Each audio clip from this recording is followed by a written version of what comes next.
सन्मान्य महापौर महोदया, सन्मान्य उपमहापौर साहेब, सन्मान्य आयुक्त साहेब, सर्व सन्मान्य सदस्य, कालपासून आपण या विषयावरती चर्चा करत आहोत. विषय क्रमांक 75 आणि त्याच्यामध्ये UDCPRच्या अंतर्गत असलेलं अर्बन रिन्युअल स्कीम या संबंधित आपण एक जो महाराष्ट्र शासनाला आपण एक अनुसूची पाठवणार आहोत, त्या विषयावरती चर्चा इथे सुरू आहे. आणि मला असं वाटते की ह्या चर्चेमध्ये आपण काय URSच्या माध्यमातून काय आपल्याला सूचना द्यायच्या आहेत आणि आपल्याला ह्या शहराला काय पाहिजे ह्याच्यावरती डिस्कशन कमी आहे आणि कुठल्या तरी एक प्रोजेक्टला विरोध आहे ह्याच्यावरतीच डिस्कशन मला असं वाटतं की विरोधकांकडून जास्त होतं आहे. महापौरमध्ये आपण जेव्हा URS स्कीम जी आहे ही UDCPRच्या अंतर्गत जेव्हा गव्हर्नमेंटने आणली त्यावेळेस त्यांचा उद्देश हेच होता की ज्या काही स्लम एरियाज आहेत त्या एरियाजमध्ये व्यवस्थित डेव्हलपमेंट झालं पाहिजे. आणि या एरियाजमध्ये डेव्हलपमेंट कसं झालं पाहिजे की त्या जिथे राहणारी ती लोकं आहेत त्यांना पण चांगली घरं मिळाली पाहिजेत. त्याचबरोबर तिथे जे काही त्रुटी असतील त्या पण भरून काढल्या पाहिजेत. म्हणजे ओपन स्पेसेस कमी असतील किंवा रस्ते अरुंद असतील आणि राहण्याची त्यांची जी राहण्यामाण्याची त्यांची जी तिथली लिव्हिंग कंडिशन आहे ती व्यवस्थित करण्यासाठी हा URS स्कीम आलेला आहे. आणि म्हणून URS स्कीमच्या विरोधात आपण नाही आहोत, पण URS स्कीममध्ये ज्या हिशोबाने त्यांनी महानगरपालिकेंना वेगळ्या महानगरपालिकेंना URS स्कीम लागू होतीये, पण त्याचबरोबर आपल्याला विचार हा करायचा आहे की नवी मुंबई महानगरपालिका जी आहे ती एक प्लॅन्ड सिटी आहे. सिडकोनी 40 वर्षापूर्वी जेव्हा ह्याला डिझाईन केलं तेव्हा काही कंडिशन्स जसे होते त्या हिशोबाने डिझाईन केलेलं होतं. आता हे शहर जसं जसं बदलत चाललेलं आहे, प्रत्येक जे इथे राहणारे नागरिक आहेत त्यांची जेव्हा फॅमिलीची साईज वाढत चाललेली आहे त्या हिशोबाने त्यांच्या गरजा वाढत चाललेल्या आहेत. पण त्याचबरोबर इकडे राहणारी जी लोकं आहेत त्यांची राहणीमानी पण चांगली असली पाहिजे हे विचारात घेऊन आपण काही सूचना ज्या आहेत ते गव्हर्नमेंटला करतोय आणि त्यासाठी हा प्रस्ताव आलेला आहे.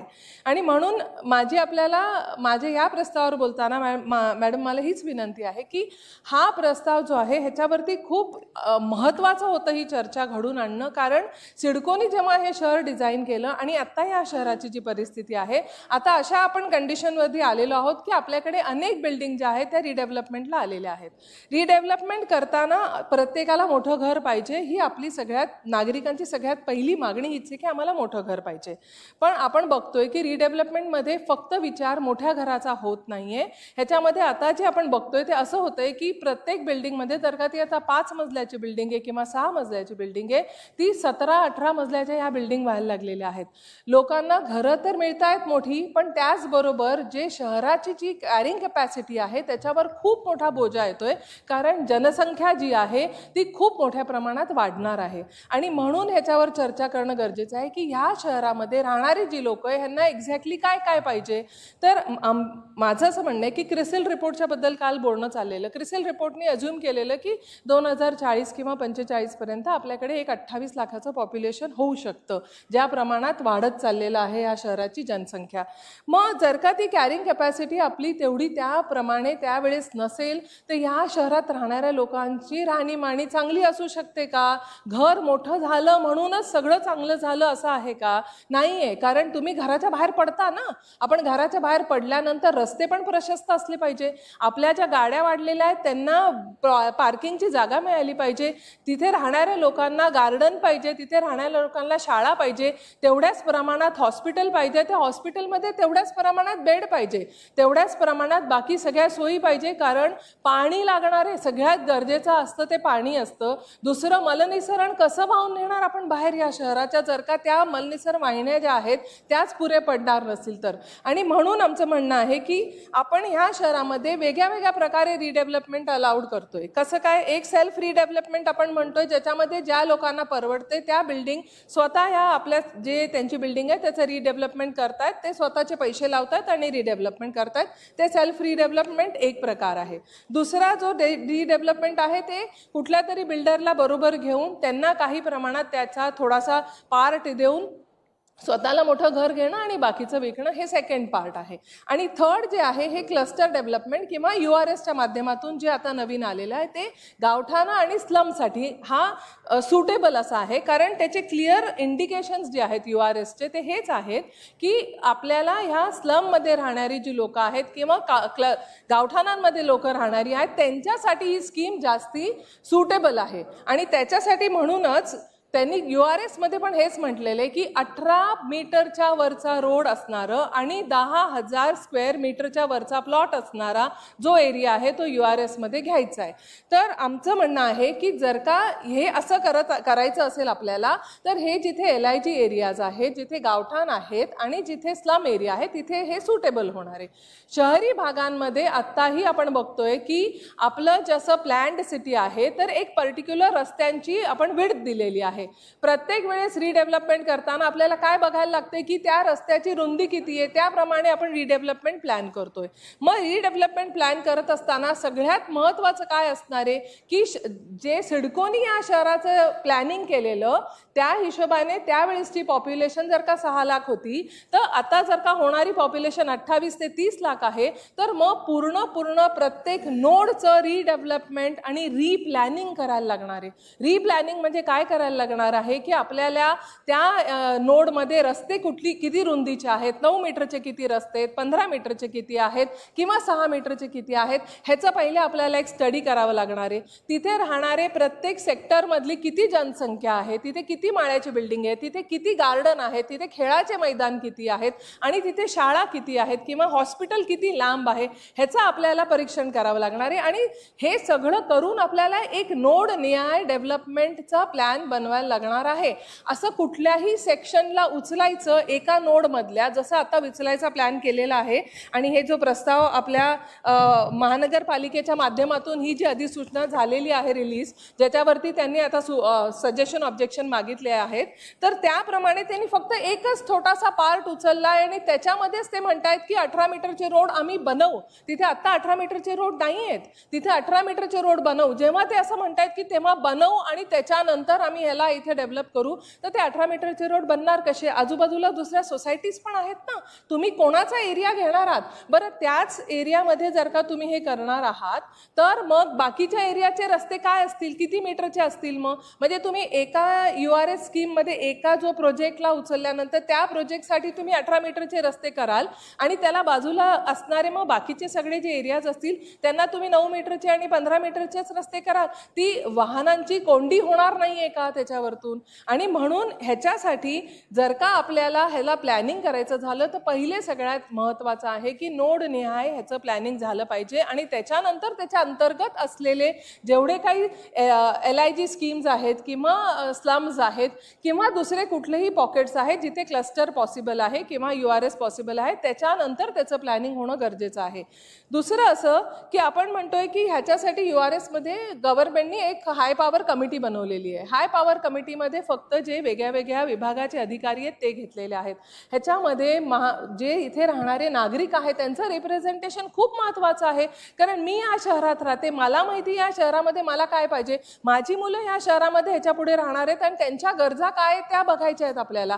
कोणीतरी काल म्हणालं की मुलांना मोठी घरं नको का आमच्या, फक्त मोठी घरं हवी आहेत का? तुम्ही या जेनझीला आणि मिलेनियल्सला ओळखत नाही का? त्यांना फक्त मोठी घरं नको आहेत, त्यांना घराबाहेर निघाल्यानंतर त्यांना गार्डन पण पाहिजेत, त्यांना हिरवळ पाहिजे, त्यांना तेच म्हणतायत सगळ्यात जास्ती की त्यांना सस्टेनेबल डेव्हलपमेंट पाहिजे. सस्टेनेबल डेव्हलपमेंट जेव्हा आपण म्हणतो तेव्हा हेच असतं की त्या शहरामध्ये सगळ्या गोष्टी ज्या आहेत ते पूरक असल्या पाहिजेत त्या शहराच्या ग्रोथ बरोबर.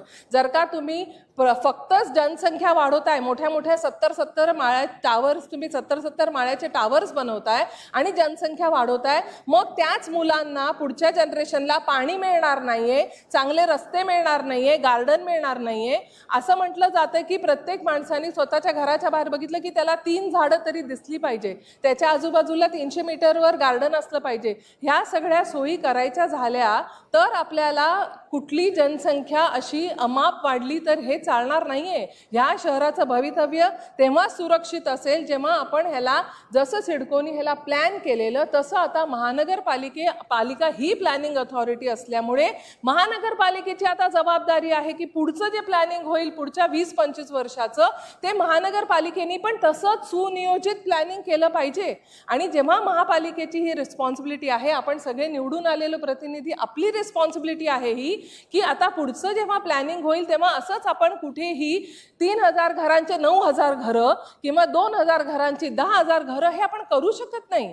हे चुकीचं आहे. कोणाला प्रत्येकाला मोठं घर पाहिजे हे योग्य आहे, ही मागणी योग्य आहे, पण त्याच्यासाठी शहराचा विचार नाही करायचा आपण पुढचा, हे अयोग्य आहे. आपल्याला सगळ्यांना मागणी करताना हे विचार करायला लागेल की ह्या शहरामध्ये आपण राहतो, इथे आपण नोकरी करतो, इथेच आपलं पुढचं पूर्ण जनरेशन मोठं होणार आहे. पुढच्या जनरेशनला आपण काय देतोय? आजचा फक्त आपण विचार करायचा आहे का की मला माझं 180 स्क्वेअर मीटरचं घर आहे, मला आता स्क्वेअर फूटचं घर आहे, मला आता 500 स्क्वेअर फीट मिळालं म्हणून सगळं मी सुखी झालो? नाही सुखी होऊ शकत कोणीच. असं जोपर्यंत सुविधा नाही मिळत तोपर्यंत कोणी सुखी होणार आहे का?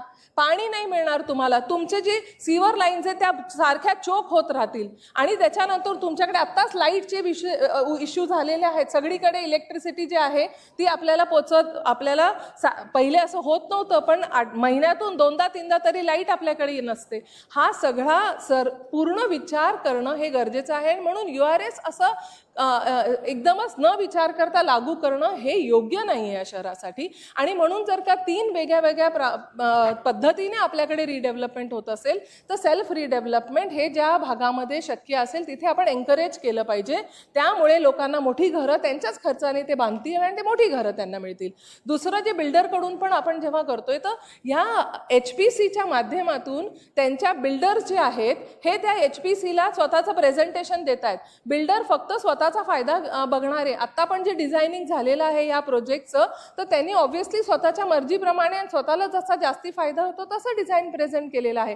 पण ह्या HPCची रिस्पॉन्सिबिलिटी आहे हे बघण्याची की त्याच्यावर कंट्रोल ठेवला पाहिजे की जर का 3,000 सदनिका आता तिथे आहेत तर मॅक्झिमम 4,000 करू शकतो आपण 9,000 सदनिका कशा काही करू शकतो. आणि ह्याचा कंट्रोल जर का हा HPC नाही करू शकणार, जर का त्यांच्यात असलेल्या अधिकाऱ्यांना हा कंट्रोल करता येणार नसेल तर मग महानगरपालिकेचे जे आपण विश्वस्त आहोत आपल्याला या कमिटीमध्ये त्यांनी घेतलं पाहिजे.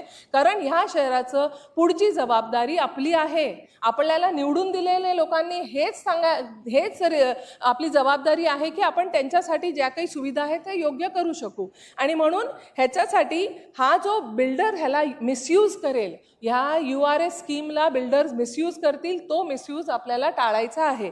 आणि त्याचबरोबर पहिले नोडचं प्लॅनिंग झालं पाहिजे आणि त्याच्यानंतरच अशा स्कीम झाल्या पाहिजे. आणि जे ॲस्पिरेशन्स आहेत आपल्या इथले राहणाऱ्या लोकांचे, काल आयुक्त साहेब पण म्हणाले की ॲस्पिरेशन्सला आपला विचार करायचा आहे. तर त्यांचे ॲस्पिरेशन्स हेच आहेत की छान मोठं घर तर पाहिजे पण त्याचबरोबर सुविधाही पाहिजे. आपल्याकडे रिक्रिएशनसाठी काय आहे ते वंडर पार्क एक मोठं आपण बनवलेलं आहे. त्याच्या व्यतिरिक्त आपण आता सायन्स पार्क बनवतोय, पण दुसरं काय आहे? आपण रिक्रिएशनच्या फॅसिलिटी आपल्या शहरात काय दुसऱ्या दिलेल्या आहेत? MIDC जागा विकतायत आणि तिथे पण आता रेसिडेन्स आणि कमर्शियल झालेलं आहे. तिथे पण माणसं वाढणार आहेत. ते कुठल्या गार्डन्समध्ये जाणार आहेत? तिथे गार्डन्सची सोय आहे का? मग आपल्याकडे जर का घरातून बाहेर निघताना शनिवार रविवारी या इथल्या यंग लोकांना कुठे बाहेर जायचं असेल तर कुठेही जायला जागा नाही आहे. ते लोणावळ्याला जातात किंवा मुंबईला जातात, कारण आपण इथे ते क्रिएटच नाही केलेले आहेत. गार्डन्स आपण केलेले आहेत तर मग ते जपायला पण लागतील ना. आणि जर का पॉप्युलेशन वाढत गेली, आता आपण जेवढे गार्डन्स आहे त्याच्यामध्ये आपण बघतोय की आत्ताची जनसंख्या आहे त्यांना ते पूरक आहेत, पण ह्याच्या पुढे जनसंख्या वाढत गेली तर नवीन गार्डन्स बनवण्यासाठी 10% फक्त जे आपल्याला रिक्रिएशनसाठी फॅसिलिटी अवेलेबल आहे ती पण पुरेल का?